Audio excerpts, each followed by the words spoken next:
하나님의 말씀 봉독합니다. 하나님의 말씀은 히브리서 1장 1절에서 4절까지 말씀 되겠습니다. 신약성경 308페이지 히브리서 1장 1절에서 4절까지 말씀, 우리 같이 한 목소리로 합독하겠습니다. 옛적에 선지자들을 통하여 여러 부분과 여러 모양으로 우리 조상들에게 말씀하신 하나님이 이 모든 날 마지막에는 아들을 통하여 우리에게 말씀하셨으니 이 아들들은 만유의 상속자로 세우시고 또 그로 말미암아 모든 세계를 지으셨느니라. 이는 하나님의 영광의 광채시요 그 본체의 형상이시라. 그의 능력의 말씀으로 만물을 붙드시며 죄를 정결하게 하는 일을 하시고 높은 곳에서 계신 지극히 크신 이의 우편에 앉으셨느니라. 그가 천사보다 훨씬 뛰어남은 그들보다 더욱 아름다운 이름을 기업으로 얻으심이니. 아멘. 할렐루야. 오늘도 주님이 함께 하십니다. 하나님께서 이 시간 히브리서 1장 1절에서 4절까지 말씀을 우리에게 허락해 주셨습니다. 오늘같이 은혜 받고자 하는 말씀은 비교할 수 없는 영광이라는 제목으로 은혜를 나누고자 합니다. 보통 바울 서신들을 보면은 따뜻한 문안 인사로 시작을 하는데 이 히브리서는 인사말을 과감하게 생략을 해버렸습니다. 그리고 시작하자마자 예수 그리스도의 위대한 영광을 폭포수처럼 선포하고 있는 것을 볼 수가 있습니다. 그만큼 수신자들의 영적인 상황이 매우 위태로웠기 때문이라고 할 수가 있습니다. 이 편지를 받는 1차 수신자들은 누구냐 하면은 유대교에서 기독교로 개종한 유대인 그리스도인들이었습니다. 당시는 주후 예수님이 오신 뒤 60년이 지났습니다. 이 60년대 중반입니다. 로마 네로 황제의 극심한 박해로 인해서 예수님을 믿는다는 이유, 그러니까 믿음을 가졌다는 그 이유, 기독교로 개종하였다는 그 이유 하나만으로 재산을 몰수당합니다. 이 재산을 몰수당하고 목숨까지 위협받는 절박한 상황에 있었던 그 상태인 것입니다. 그래서 사방에서 찾아오는 많은 고난들이 있습니다. 이 사방에서 오는 고난 앞에서 이 성도들의 마음 속에는 치명적인 유혹이 찾아오기 시작하는 것입니다. 그들에게 찾아온 유혹은 무엇일까요? 바로 이런 것들입니다. 차라리 옛날에 유대교의 시절로 돌아가는 것이 더 안전하지 않을까라는 생각들이었습니다. 당시의 유대교는 로마에서 법의 보호를 받는 합법된 종교였어요. 그러니까 로마가 허락한 종교가 바로 유대교였습니다. 그래서 그들이 유대교로 다시 돌아가기만 한다면은 당장의 핍박을 면할 수가 있는 그런 상태의 그런 처지였습니다. 게다가 이 유대교는 눈에 보이는 웅장한 성전과 모세의 율법, 천사 숭배 전통이 있었던 그러한 반면에 기독교는 아무것도 없는 것이죠. 아무것도 없이 지도자였던 예수 그리스도마저 십자가에서 처형이 되었고 무력하게 죽은 것처럼 보이는 그런 상태였다라는 것입니다. 이러한 현실의 장벽 앞에서 그들은 우리가 믿고 있는 이 예수가, 내가 믿고 있는 이 믿음이, 예수 그리스도를 믿는 믿음이, 이 예수 그리스도가 정말로 이 고난을 감수할 수가 있을까? 이 고난을 감수하면서까지 끝까지 이것을 붙잡을 수 있는 가치가 있는 분인가? 바로 이러한 회의감에 사로잡히기 시작했다는 것입니다. 그들은 본질적인 회의감에 빠졌습니다. 정말로 이 기독교가 내가 붙들어야 될 가치인가? 끝까지 내가 죽음을 무릅쓰고 끝까지 붙잡을 만한 가치가 있는 것인가? 이 본질적인 물음, 이 본질적인 회의감에 빠졌다라는 것입니다. 여러분, 오늘을 살아가는 우리도 이들과 다르지 않는 위기를 만납니다. 믿음으로 살려고 하지만은 현실의 장벽이 있죠. 그리고 세상의 유혹이 밀려 들어올 때에, 세상의 핍박이 다가올 때에 정말 예수님만 믿고 사는 것이 정답일까? 정말로 예수 그리스도가 정답일까? 내가 정말로 이 어려운 이 난관에 처해져 있는데 이것을 붙들고 가야 되는 것이 정답일까? 적당하게 타협하고 사는 것이 안전하지 않을까? 낫지 않을까? 이렇게 흔들리며 과거의 삶으로 뒷걸음질 치고 싶어 한다라는 것입니다. 그래서 이 히브리서 기자는 이 영적인 위기를 겪고 있는 성도들에게 환경을 바꾸어 주겠다고 말하지 않습니다. 뭐라고 말씀하고 있습니까? 대신 그들의 눈을 들어서 예수님이 얼마나 위대한 분인지를 똑바로 보게 하는 데 있습니다. 그래서 이 히브리서의 내용은 예수님이 얼마나 위대한지 그분을 똑바로 보라고 말씀하고 있는 것입니다. 그래서 이 히브리서는 구약과 신약을 연결하는 중요한 성경이 바로 이 히브리서입니다. 그래서 구약에서 말씀하고 있는 구세주 그분 예수 그리스도가 신약에 오신 예수 그리스도라는 사실을 강력하게 말씀하고 있는 교리서의 한 부분이라고 말씀할 수가 있습니다. 그들의 눈을 들어서 예수님이 얼마나 위대한 분인가, 이 예수님만이 우리가 붙들 가치가 있는 것이다 라고 설명하고 있는 그러한 내용이 되겠습니다. 여러분, 구약의 선지자나 모세, 천사보다 비교할 수 없이 탁월하신 분이 예수님임을 증명하는 것입니다. 환경의 파도를 넘어서는 거예요. 이 환경의 파도를 넘어서서 유일한 비결은 주님의 영광을 아는 것이다 라고 오늘 본문에서 설명하고 있습니다. 그래서 이 오늘 본론을 통해서 왜 우리가 예수 그리스도께만 시선을 고정을 해야 되는가, 왜 그분께 온 시선을 집중해야 되는가, 왜 그분만을 붙들어야 되는가, 그 이유를 우리에게 제시하고 있습니다. 그래서 우리는 그 이유를 함께 살펴보면서 오직 그분만을 붙드는 위대한 역사가 있기를 주님의 이름으로 축복합니다. 여러분, 왜 예수님에게만 시선을 고정해야 될까요? 그 첫 번째 이유는 예수님은 최종적이고 완전한 계시이시기 때문에 그렇습니다. 예수님은 하나님의 최종적이고 완전한 계시가 되는 것입니다. 그분이 곧 예수 그리스도인 것입니다. 예수 그리스도 외에 다른 계시는 없습니다. 하나님의 최종적인 계시입니다. 그리고 완전한 계시입니다. 그분이 바로 예수 그리스도라는 거예요. 그래서 우리는 그 시선을 주님께 고정해야 된다는 것입니다. 오늘 본문 1절 2절 말씀을 같이 한번 읽어보겠습니다. 옛적에 선지자들을 통하여 여러 부분과 여러 모양으로 우리 조상들에게 말씀하신 하나님이 이 모든 날 마지막에는 아들을 통하여 우리에게 말씀하셨으니 이 아들을 만유의 상속자로 세우고 또 그로 말미암아 모든 세계를 지으셨느니라. 아멘. 오늘 본문 1절과 2절에 그 상반절에 보면은 신구약 성경 전체를 관통하고 있는 하나님의 말씀 사역이 어떻게 완성이 되었는가를 우리에게 설명하고 있습니다.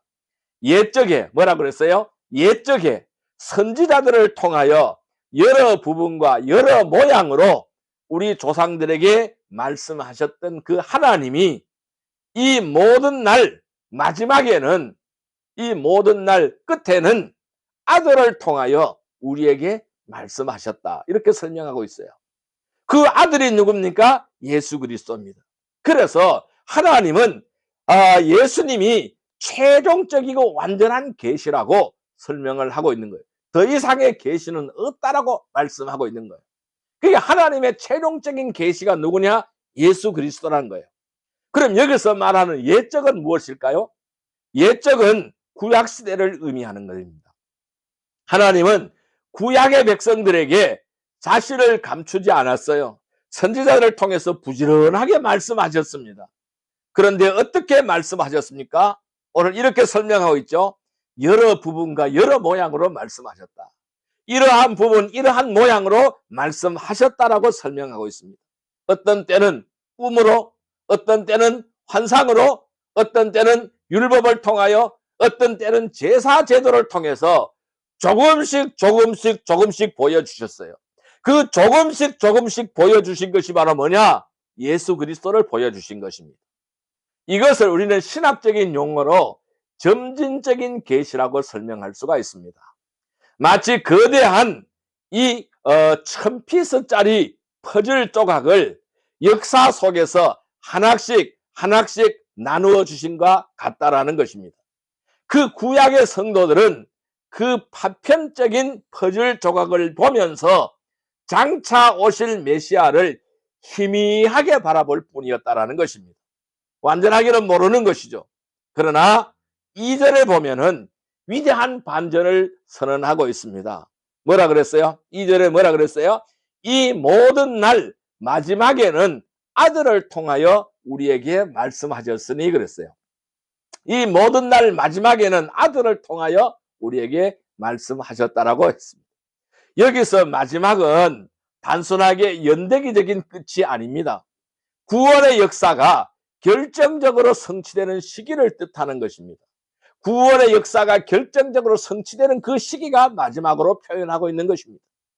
하나님께서는 그동안에 선지자들을 통해서 나누어 주었던 모든 구약의 퍼즐 조각들을 단번에 완성하는 하나의 그림을 던져주셨어요.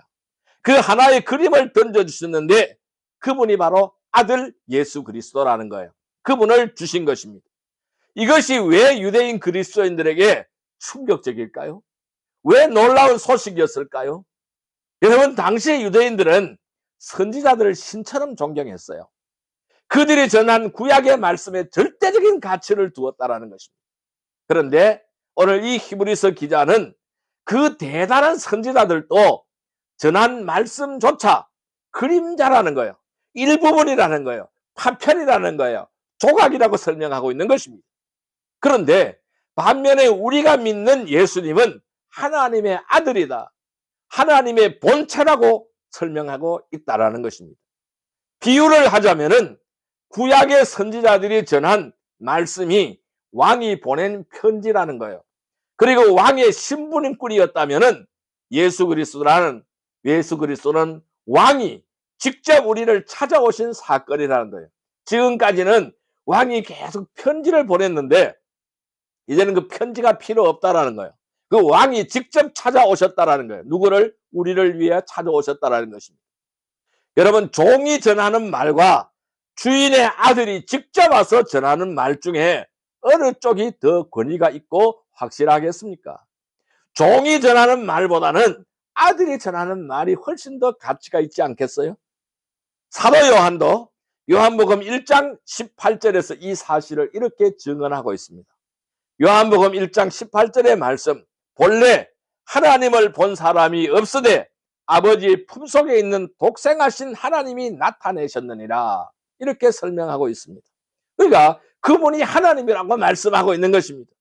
여러분, 아무리 훌륭한 선지자라고 하더라도 하나님을 직접 보지는 못하였습니다.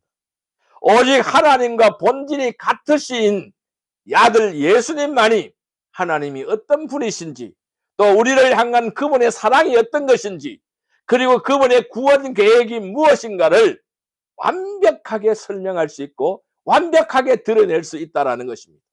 그렇습니다. 예수님은 하나님이 인류에게 주신 가장 확실하고 더 이상 수정이 필요가 없는 최종적이고 완전한 대답이라는 거예요. 그래서 계시의 종결이라고 말씀하는 거예요. 오늘날 수많은 사람이 인생의 답을 찾기 위해서 세상의 메시지에 귀를 기울입니다. 이렇게 살아야 성공한다. 이것이 행복한 길이다. 라는 세상의 철학과 유행의 마음을 빼앗겨 버리는 것입니다. 심지어는 영적인 갈급함 때문에 성경 이외에 다른 신비한 체험을 찾고 새로운 계시를 찾고 이러한 이단의 속세감에 흔들리는 사람도 많다라는 것이죠. 그러나 우리는 기억해야 됩니다. 아들이 오셨기 때문에 이제 더 이상 새로운 계시는 없다라는 것입니다. 그 예수 그리스도 안에 인생의 모든 해답이 있습니다. 예수 그리스도 안에 인생의 모든 진리가 거기에 들어 있습니다. 그래서 골로새서 2장 3절에는 이렇게 선포합니다. 그 안에는 지혜와 지식의 모든 보화가 감추어져 있느니라. 예수 그리스도 안에는 지혜와 지식의 모든 보화가 감추어져 있다라고 골로새서에서는 설명하고 있습니다. 여러분, 이 당시의 성도들이 핍박이 두렵다고 해서 완전한 아들의 복음을 버리고 다시 옛날 선지자들의 그림자로 돌아가려 했던 것은 참으로 어리석은 일이었습니다. 우리 역시 현실의 고난과 어려움과 염려 때문에 세상의 소리와 인생의 채널을 맞추어서는 안 된다라는 것을 말씀하고 있는 내용입니다. 이미 우리에게 주신 가장 확실하고 안전한 등대 예수 그리스도의 말씀 위에 우리의 인생의 닻을 견고하게 내리기를 주님의 이름으로 축복합니다. 세상의 그 어떠한 소리보다 주님의 음성을 가장 크게 듣는 믿음의 백성들이 다 되시기를 주님의 이름으로 축복합니다. 두 번째로 오늘 우리에게 주는 메시지는 바로 뭐냐? 왜 우리가 예수님께만 시선을 고정을 해야 될까요? 두 번째 이유입니다. 예수님은 만물의 창조주입니다. 그리고 예수님은 통치자이십니다. 만물을 만드신 분이고 만물을 통치하신 분이십니다. 그래서 우리는 그분께만 시선을 고정해야 됩니다. 오늘 본문의 말씀인 2절 3절 말씀을 같이 읽어보겠습니다. 이 모든 날 마지막에는 아들을 통하여 우리에게 말씀하셨으니 이 아들을 만유의 상속자로 세우시고 또 그로 말미암아 모든 세계를 지으셨느니라. 이는 하나님의 영광의 광채시요 그 본체의 형상이시라. 그의 능력의 말씀으로 만물을 붙드시며 죄를 정결하게 하는 일을 하시고 높은 곳에 계신 지극히 크신 이의 우편에 앉으셨느니라. 여러분, 첫 번째 대지에서는 예수님이 하나님의 가장 권위 있는 아들이심을 선포한 저자는 이제 이어서 2절과 3절을 통해서 그 아들이 구체적으로 얼마나 위대한 능력을 소유했는가, 또 그분의 신분과 사역을 선포하고 있는 것을 볼 수가 있습니다. 이 아들을 만물의 상속자로 세우셨고 또 그로 말미암아 모든 세계를 지으셨다라고 말씀했어요. 또한 그의 능력의 말씀으로 만물을 붙드시고 계시다라고 설명하고 있습니다. 저자는 이 예수님에 대해서 세 가지 우주적인 선언을 하고 있습니다. 첫째는 그분을 만물의 상속자로 세우셨습니다. 이 상속자가 무엇일까요? 이 상속자는 온 우주와 만물의 최종적인 주인이라는 겁니다. 그리고 영광스러운 소유주가 바로 예수님이시라는 것을 말씀하고 있어요. 두 번째로는 그로 말미암아 모든 세계를 지었다라고 선언하고 있습니다. 예수님은 이 땅에 2000년 전에 갑자기 태어난 한 인간이 아니라는 것입니다. 태초에 성부 하나님과 함께 온 우주 만물을 설계하셨고 무에서 유를 창조하신 창조주 하나님이라는 사실을 말씀하고 있습니다. 세 번째는 그분은 과거의 창조주로만 계시는 분이 아니라고 설명합니다. 지금 이 순간에도 그의 능력의 말씀으로 만물을 붙드시는 분이라고 설명하고 있습니다. 여기서 붙든다라는 말씀은 뭘까요? 단순히 짐을 지고 버틴다는 뜻이 아닙니다. 목적지를 향해 역사를 이끌고 가신다라는 역동적인 표현이라고 말씀드릴 수가 있습니다. 지구가 자전하고 공전하며 우주가 한치의 오차도 없이 운행되고 있는 것, 그리고 인류의 역사가 흘러가는 것은 모두가 주님의 권능의 말씀이 지금도 만물을 붙들고 계시기 때문에 가능한 것입니다. 히브리서 기자가 왜 이렇게 웅장한 우주적 창조주와 통치자의 모습을 박해받는 성도들에게 소개하고 있을까요? 당시 유대인 그리스도인들의 처한 현실을 바라보면은 그들을 다스리는 자는 로마의 네로 황제라는 것입니다. 이 황제의 말 한마디에 재산이 날아가 버렸고 이 황제의 말 한마디에 목숨이 왔다 갔다 했다라는 거예요. 거대한 로마 제국의 황제의 권력 앞에서 자신들은 먼지처럼 작고 초라해 보이는 것이죠. 그러나 성경은 눈에 보이는 이 권력에 속지 말라고 말씀하고 있는 거예요. 여기에 부한 애동하지 말라고 말씀하고 있다는 겁니다. 세상의 진짜 주인은 누구냐?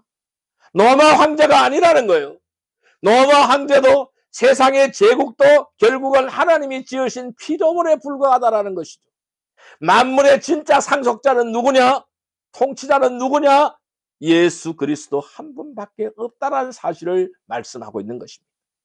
사도 바울도 골로새서 1장 16절 17절에서 이 위대한 진리를 동일하게 선포하고 있는 것을 볼 수가 있습니다. 만물이 그에게서 창조되되 하늘과 땅에서 보이는 것들과 보이지 않는 것들과 혹은 왕권들이나 주권들이나 통치자들이나 권세들이나 만물이 다 그로 말미암고 그를 위하여 창조되었고 또한 그가 만물보다 먼저 계시고 만물이 그 안에 함께 섰느니라 라고 설명했습니다. 여러분, 세상이 대단해 보이는 권세자들, 우리를 두렵게 하는 세상의 장벽들도 결국 주님이 만드신 피조물에 불과한 것입니다. 주님의 손바닥 위에 있을 뿐이라는 사실을 설명하는 거예요. 여러분, 오늘날 우리를 두렵게 하고 기죽게 만드는 현대판 로마 황제는 무엇일까요? 우리의 인생을 송두리째 흔드는 것, 경제적인 위기, 갑작스러운 질병, 건강의 위기, 거대한 세상의 시스템 앞에 서면은 우리는 한없이 무력감을 느끼지는 않습니까? 이러다가 내 인생이 망하는 것이 아닐까 두려움이 밀려오지 않습니까? 그때 눈을 들으십시오. 그때 눈을 들어서 만물을 지으시고 지금도 말씀으로 온 우주를 붙들고 계시는 전능하신 예수님을 바라보십시오. 그래서 히브리서 기자는 예수를 바라보라, 예수를 깊이 생각하라고 말씀하고 있는 것입니다. 내 삶을 뒤흔드는 문제보다 우리의 주님이 훨씬 더 크시기 때문입니다. 온 우주를 운행하시는 그 권능의 주님이 바로 저와 여러분들의 인생을 붙들고 계시기 때문입니다. 그래서 이사야서 41장 10절의 약속을 기억하시기를 바랍니다. 두려워하지 말라, 내가 너와 함께함이라. 놀라지 말라, 나는 내 하나님이 됨이라. 내가 너를 억세게 하리라. 참으로 너를 도와주리라. 참으로 나의 의로운 오른손으로 너를 붙들리라. 이사야서 41장 10절의 말씀을 기억하십시오. 이 약속의 말씀을 기억하시기를 바랍니다. 우주를 붙드시는 주님의 오른손이 오늘 우리의 삶도 붙들고 계시고 우리를 결코 세상 앞에서 망하거나 쓰러지지 않게 하십니다. 내 삶의 주인이 네로 황제나 세상의 환경이 아닌 것입니다. 만물의 상속자이신 예수님을 확신하시기를 바랍니다. 그리고 당당하고 담대하게 믿음의 길을 걸어가시는 성도들이 다 되시기를 주님의 이름으로 축복합니다. 또한 왜 우리가 예수님께만 시선을 고정시켜야 될까요? 세 번째 이유를 말씀하고 있습니다. 그 세 번째 이유는 예수님은 하나님의 본질을 드러내시기 때문입니다. 죄를 정결하게 하신 대제사장이시기 때문에 그분께만 시선을 고정해야 되는 것입니다. 오늘 본문 말씀인 3절 4절 말씀을 같이 읽어볼까요? 이는 하나님의 영광의 광채시요 그 본체의 형상이시라. 그의 능력의 말씀으로 만물을 붙드시며 죄를 정결하게 하는 일을 하시고 높은 곳에 계신 지극히 크신 이의 우편에 앉으셨느니라. 그가 천사보다 훨씬 뛰어남은 그들보다 더욱 아름다운 이름을 기업으로 얻으심이니 라고 말씀하셨습니다. 이제 저자는 3절 상반절과 4절을 통해서 이 예수 그리스도가 어떠한 분이신지 그 신비스럽고 영광스러운 신성을 절정을 소개하고 있습니다. 그분이 이 땅에 오셔서 하신 가장 결정적인 사역으로 우리의 시선을 인도하고 있는 것을 볼 수가 있습니다. 이는 하나님의 영광의 광채, 그 본체의 형상, 죄를 정결하게 하는 일을 하셨고 높은 곳에 계신 지극히 계신 이의 우편에 앉으셨다. 그는 천사보다 훨씬 뛰어났다. 그들보다 더욱 존귀한 이름을 기업으로 얻었다라고 설명하고 있습니다. 여기서 예수님을 뭐라고 표현했어요? 하나님의 영광의 광채라고 표현하였습니다. 여러분, 태양을 우리는 직접 바라볼 수가 없습니다. 왜? 직접 바라보면 눈이 멀어져 버립니다. 온 땅에 쏟아지는 태양빛, 그 광채를 통해서 우리는 태양의 존재와 따스함을 경험만 하는 것이죠. 이처럼 눈으로 볼 수 없죠. 이 눈으로 볼 수 없는 하나님의 영광을 우리에게 고스란히 비추어 주신 빛이 바로 예수님이라는 거예요. 태양빛 잡고 태양과 같이 이 눈으로 볼 수 없는 하나님의 영광을 우리에게 고스란히 비추어 주신 빛이 바로 예수님이라는 거예요. 그래서 영광의 광채라고 설명하고 있는 것입니다. 또한 그분은 하나님의 본체의 형상이라고 말씀하시고 있어요. 여러분, 도장을 찍으면은 밀랍의 도장의 문양이 똑같이 새겨지고 있죠. 예수님은 하나님의 본질과 성품을 이 땅에 그대로 보여주신 완전한 하나님이시라는 것입니다. 그런데 이 찬란하고 위대하신 창조주 하나님은 이 낮은 땅에 인간의 몸을 입고 오셔서 행하신 일이 있어요. 그 일이 무엇입니까? 왕으로 군대를 끌고 오신 것이 아닙니다. 노마를 뒤엎어버린 것이 아닙니다. 놀랍게도 죄를 정결하게 하는 일을 하셨습니다. 우리의 모든 죄를 짊어지시고 십자가에서 피 흘려 죽으심으로 참된 대제사장의 사역을 행하신 것입니다. 그리고 그 구속의 사역을 단번에 완벽하게 성취하신 후에 하늘로 다시 승천하셔서 지극히 크신 이의 우편에 앉아 계신다라고 설명하고 있습니다. 왕이나 대제사장이 보좌에 앉았다라는 것은 모든 임무와 전쟁을 완벽하게 끝마침을 선언하는 왕권과 승리의 상징인 것이죠. 4절을 보면은 저자는요, 이 예수님이 당시에 유대인들이 그토록 흠모하고 영험하게 여겼던 존재인 천사보다 훨씬 뛰어났다. 천사보다 훨씬 뛰어났다고 선언합니다. 이 구약시대의 천사들은 하나님의 율법을 전달합니다. 초자연적인 기적을 행하는 영적인 영웅들이었어요. 그래서 천사 숭배 사상이 지배했었습니다. 그래서 당시 고난당하던 성도들 중에는 눈에 보이지 않는 예수님 대신에 눈에 번쩍이는 환상이나 신비로운 천사 숭배 전통을 쫓아서 유대교로 돌아가는 이들이 많았다라는 것입니다. 그러나 저자는 단호하게 여기 세기를 받고 있습니다. 천사들은 영광스러운 존재처럼 보이지만은 결국 하나님의 심부름꾼이라는 것입니다. 즉 종에 불과하다라는 것입니다. 그러나 예수님은 천사들보다 비교할 수 없는 존귀한 이름인 하나님의 아들, 이 기업을 얻은 분이시라는 것입니다. 사도 바울도 빌립보서 2장 9절 11절에서 이 복된 소식을 웅장하게 선포하고 있습니다. 이러므로 하나님이 그를 지극히 높여 모든 이름 위에 뛰어난 이름을 주사 하늘에 있는 자들과 땅에 있는 자들과 땅 아래에 있는 자들로 모든 무릎을 예수의 이름에 꿇게 하시고 모든 입으로 예수 그리스도를 주라 시인하여 하나님 아버지께 영광을 돌리게 하셨느니라 라고 설명하였습니다. 그 어떤 신비한 영적인 존재나 천사라도 인간의 죄를 씻어줄 수 없다라는 것이죠. 오직 영광의 광채이신 예수 그리스도만이 십자가에서 보배로운 피로 우리를 영원히 죄에서 영원히 정결하게 씻어줄 수 있는 유일한 대제사장이라는 것입니다. 여러분, 우리의 신앙은 언제 흔들리고 있습니까? 내 안에 죄책감이 밀려올 때죠. 연약함으로 인해서 무너질 때죠. 사탄은 이때 우리를 노리고 우리에게 다가와 참소합니다. 내가 그래도 성도냐? 하나님은 너 같은 사람을 사랑하시겠느냐고 낙심하게 만들어버리는 것이죠. 그럴 때 우리는 자꾸 눈에 보이는 행위나 세상의 신비한 체험 또는 영적으로 대단해 보이는 무엇인가를 붙잡고 안정을 얻으려고 한다는 것입니다. 그런데 우리의 구원과 평안은 나의 어떠함에 있는 것이 아닌 거예요. 세상의 신비한 종교적인 열심에 달려있지 않다라는 것입니다. 하나님의 본체이신 그 예수님이 나를 위하여 십자가에서 피 흘려 죽으심으로 내 모든 죄를 이미 정결하게 씻어 주셨다라는 것입니다.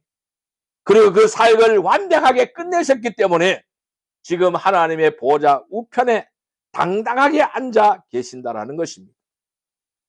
주님이 이 보좌에 앉아 계신다라는 것은 사탄의 그 어떠한 고소와 정죄도 이제 우리를 무너뜨릴 수 없다라는 사실을 공포하는 영적인 판결문이 되는 것입니다. 천사보다 비교할 수 없이 존귀하신 주님이 나의 죄를 씻기 위하여 생명을 주셨고 지금도 나를 위하여 하나님의 보좌 우편에서 중보하고 계신다라는 것이죠. 로마서 8장 34절의 선포를 우리는 믿음으로 붙잡아야 됩니다. 누가 정죄하리요? 죽으실 뿐 아니라 다시 살아나시는 그리스도 예수시니 그런 하나님 우편에 계신 자요 우리를 위하여 간구하시는 자신이라. 지금도 우리를 위하여 간구하시는 그 주님을 붙들어야 됩니다. 더 이상 정죄감과 영적 열등감의 포로가 되지 말아야 됩니다. 세상으로 뒷걸음치지 말아야 되는 것이죠. 나를 단번에 정결하게 하시고 승리하신 예수의 이름의 권세를 의지하여야 됩니다.